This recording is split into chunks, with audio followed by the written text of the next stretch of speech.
কাঁচা বাড়ি তো গ্রামে গ্রামে সবার। এমন বাড়ি দেখাচ্ছে অ্যাডভার্টাইজমেন্টে যেন কয়েক কোটি টাকা দিয়ে বাড়ি তৈরি করেছে। আরে পাকা বাড়িতে পায় কত? 1,20,000 টাকা পায় গরিব লোকেরা। দুটো কিস্তিতে, আগে 3টে কিস্তি ছিল, আমরা এখন দুটো কিস্তি করে দিয়েছি, 60 লাখ 60 লাখ।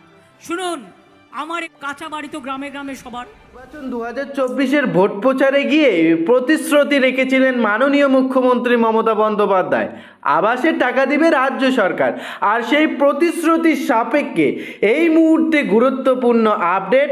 আবাস যোজনার বাড়ির টাকা ডিসেম্বরের আগে দেওয়ার কথা থাকলেও এই মুহূর্তে জুন মাসে আবাস যোজনার বাড়ির 60,000 টাকা প্রথম কিস্তি দেওয়ার জন্য তড়িঘড়ি ব্যবস্থা শুরু করে দেওয়া হয়েছে রাজ্য সরকারের তরফে।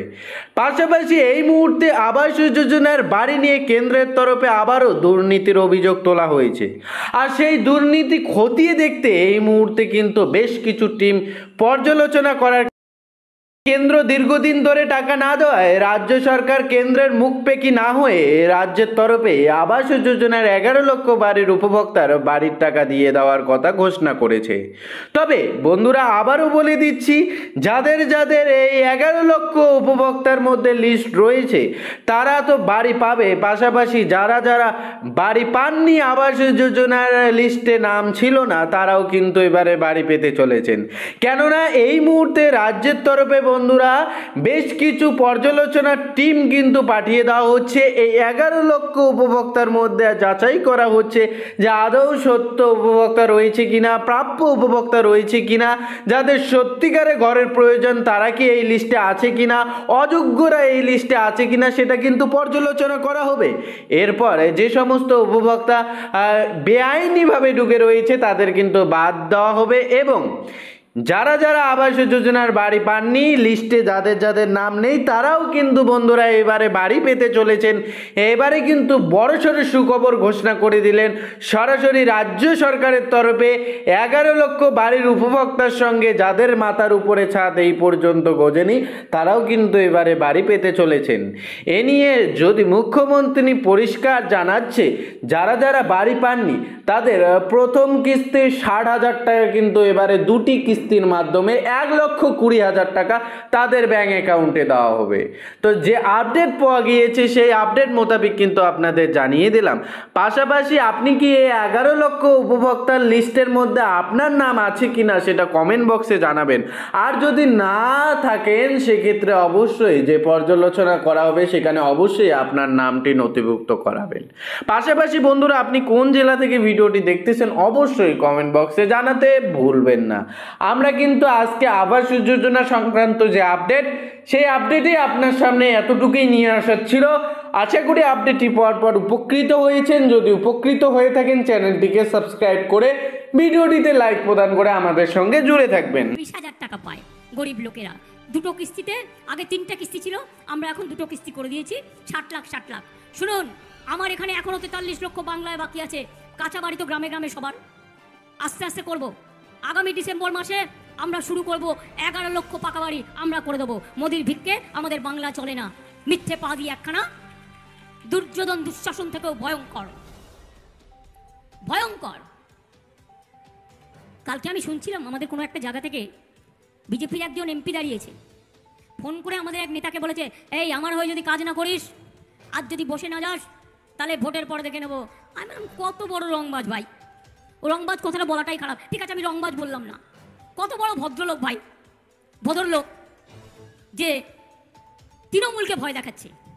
তৃণমূল একমাত্র পার্টি, আপনাকে যদি ভয় পেত না অনেক আগে গুটিয়ে যেত। তৃণমূল কাউকে ভয় পায় না।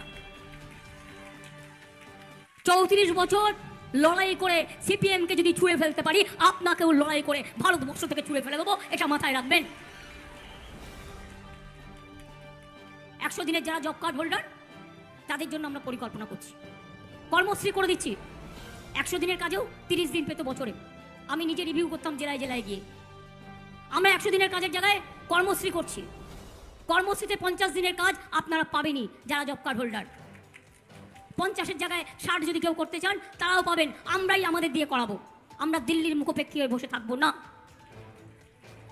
এসব সিদ্ধান্ত আমাদের নেওয়া হয়ে গেছে। আমরা সবাইকে সাহায্য করি। কত বড় সাহস এদের।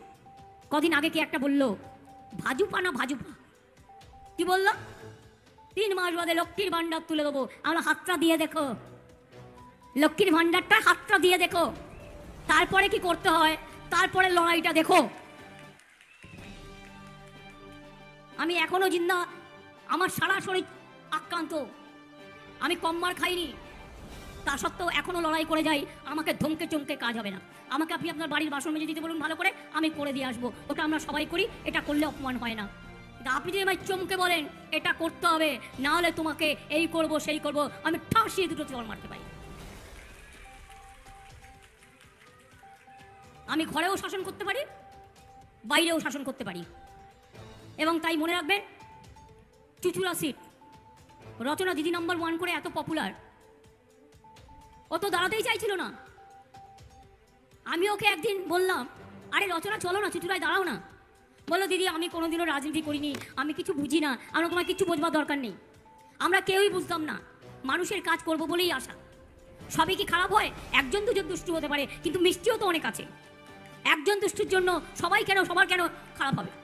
তাই রচনাকে আমি বোঝালাম যে তুমি আসবে, তুমি কাজ করবে, বরঞ্চ তোমার সুবিধা হবে। তুমি দিদি নাম্বার 1-এ আরও অনেক কিছু, আরও অনেক গ্রামের লোককে যারা সত্যি দেখো কিভাবে মাটির বাসন বানায়, ডোকরা বানায়, মাটির পুতুল বানায়, তারা শাড়ি বোনে, তারা তাঁত বোনে, তারা ধান বোনে, তারা কি না করে, দেখবে অনেক মা বোনেদের অনেক কাজ দেখতে পাবে। তারপরে রচনাকে শেষ পর্যন্ত রাজি করালাম। তো রাজি যখন করালাম, তখন আপনারা কি ওকে ভোটটা দেবেন না? আমি কিন্তু অনেক আশা নিয়ে ভোট ওকে দাঁড় করিয়েছি। আর আমি শুনছি আদি সপ্তগ্রামে একটু বিজেপি বেশি বাড়াবাড়ি লাফালাফি করছে, আর সিপিএম। সেই জন্য আমি নিজে এসেছি আপনাদের কাছে আবেদন করে বলতে, ভোটটা কিন্তু রচনা জিতে রচনা তৈরি করবে। আর 2 জেনে রাখুন, বিনা পয়সায় রেশন পাচ্ছিলেন, পাবেন। কর্মশ্রী জব কার্ড হোল্ডারদের চলছে, চলবে। স্বাস্থ্যসাথী কার্ড পাচ্ছিলেন, পাবেন। স্মার্ট কার্ড পাচ্ছিলেন, পাবেন। সামাজিক সুরক্ষা পাচ্ছিলেন, পাবেন। শ্রমিকরা মাসে 10,000 টাকা করে যতক্ষণ খোলা না হচ্ছে পাচ্ছিলেন, পাবেন। আর লক্ষ্মীর ভান্ডার আগে ছিল 60 বছর পর্যন্ত, এখন আমরা করে দিয়েছি সারা জীবন। কাজেই ভাই বোন, সব ধর্ম, সব সম্প্রদায়, সবাইকে নিয়ে কিন্তু আমাদের কাজটা করতে হবে। এত বজ্জাতে এই বিজেপি পার্টিটা জীবনে কোনোদিন আমি দেখিনি। 10 তারিখের পরে ইলেকশন হয়েছে, আমার তো নলেজে নেই। হজ যাত্রা আছে এর মধ্যে, যাতে হজে মুসলিমরা চলে যায়, ভোট না দিতে পারে। 2 পরিযায়ী শ্রমিক 28 লক্ষ, আমি তো শুনেছি তাদের অনেক জায়গায় আসতেই দেওয়া হয়নি যাতে ভোট দিতে না পারে। তাতেও জেনে রাখো মোদি বাবু কিচ্ছু করতে পারবে না। তুমি ভোকারটা